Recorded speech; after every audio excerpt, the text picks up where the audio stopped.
Hey, how you doing? Hope everything's going good with you today because we've got some really exciting stuff to talk about.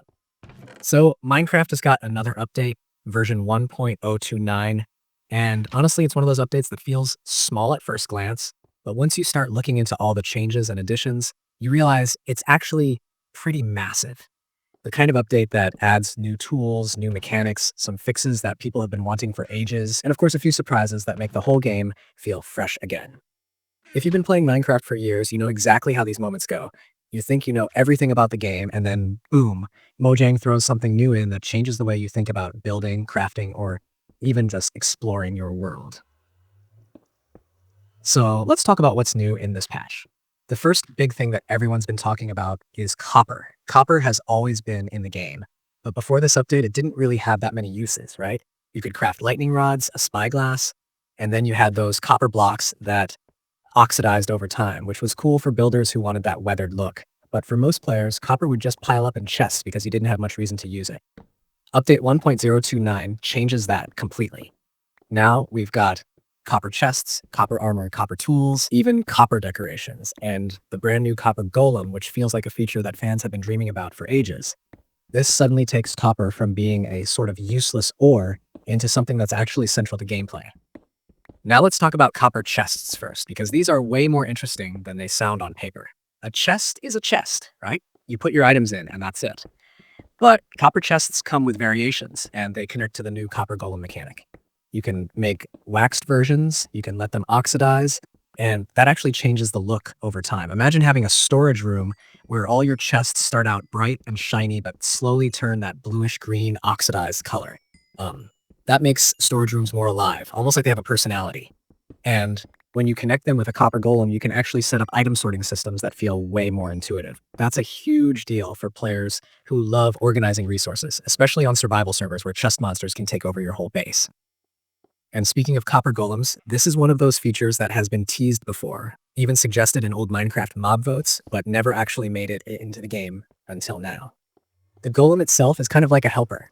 You give it access to copper chests and it will sort items for you. Think about how game-changing that is. Imagine mining for hours, coming back to your base with a full inventory of stone, ores, dirt, and random junk.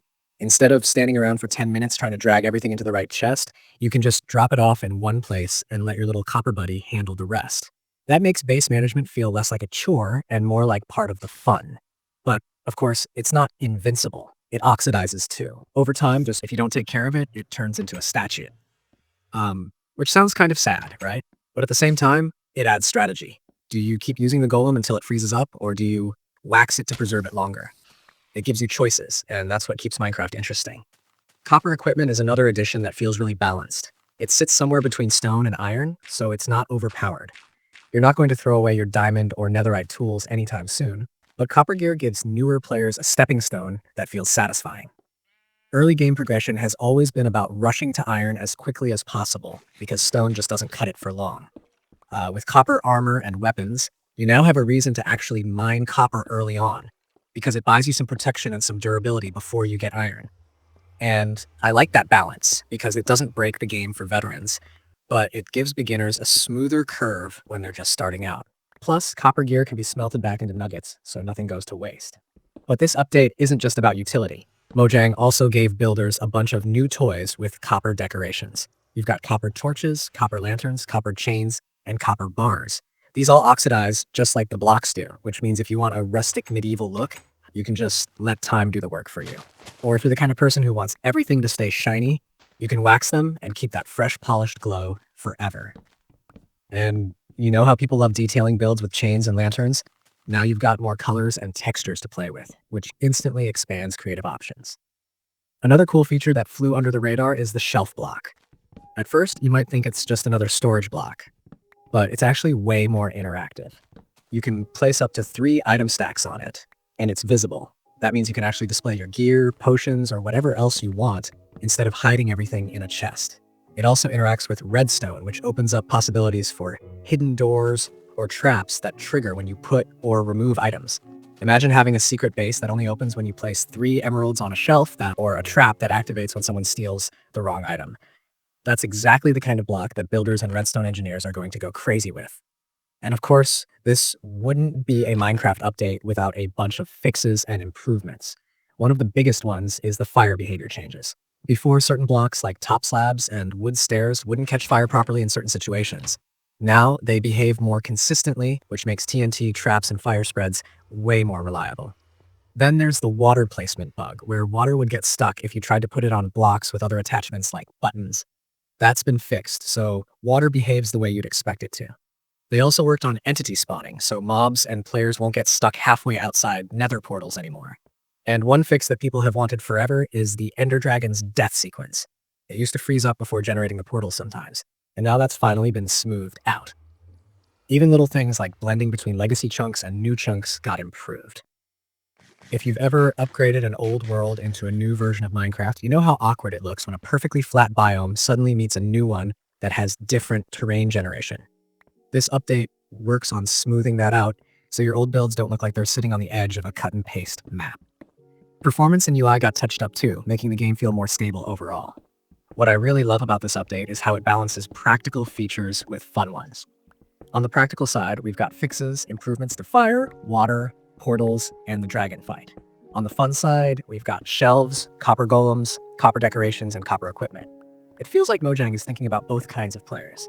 The people who want smoother gameplay with fewer bugs, and the people who want new reasons to keep building, exploring, and experimenting. If you think about the bigger picture, this update almost feels like Mojang is pushing Minecraft into a new age of crafting progression. Copper isn't just filler anymore, it's a real part of the survival loop. Early game, you'll be hunting for it just as much as iron. Mid-game, you'll be using it for decorative builds and automation with golems. Late game, you'll still find uses for it when designing big bases with shelves and redstone setups. And all of that together means copper is no longer just another block that sits in a chest gathering dust. Now let's just pause for a second and think about how this changes the feel of the game. Minecraft has always been about resource progression. You start with wood, you go to stone, then iron, then diamond, then netherite. But there was always a gap in the middle where copper didn't fit in. Now it feels like copper bridges that gap and makes everything flow more naturally.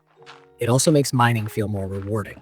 Instead of ignoring copper veins, you'll be excited to find them because it means more chests, more decorations, maybe another copper golem, or some extra tools to bridge you until iron. I've already seen players brainstorming ways to use the oxidization mechanic with copper blocks in crazy ways. For example, people are building timers based on how long it takes copper to turn green. Others are using waxed versus unwaxed blocks to create contrast in their builds. And imagine having a shelf room where you put items on display that slowly age as your world ages. That's a storytelling tool right there. Your world doesn't just exist, it evolves with time. Something else I want to touch on is how the copper golem statue mechanic almost feels like an emotional touch. Minecraft is usually about functional mobs.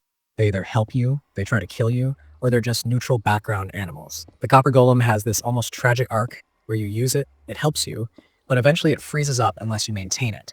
That adds a sense of personality and connection. It's almost like having a pet in the game, but one that you actually have to care for. I think a lot of players are going to grow attached to these little helpers and feel something when they turn into statues. And knowing the Minecraft community, people are definitely going to build memorials or little gardens where they keep their oxidized golems as part of their base history. So yeah, update 1.029 is a lot more than it might seem at first. It changes the survival experience, it adds new building tools, it fixes long-standing bugs, and it opens up new creative strategies. And honestly, that's the kind of update that keeps Minecraft alive even after all these years.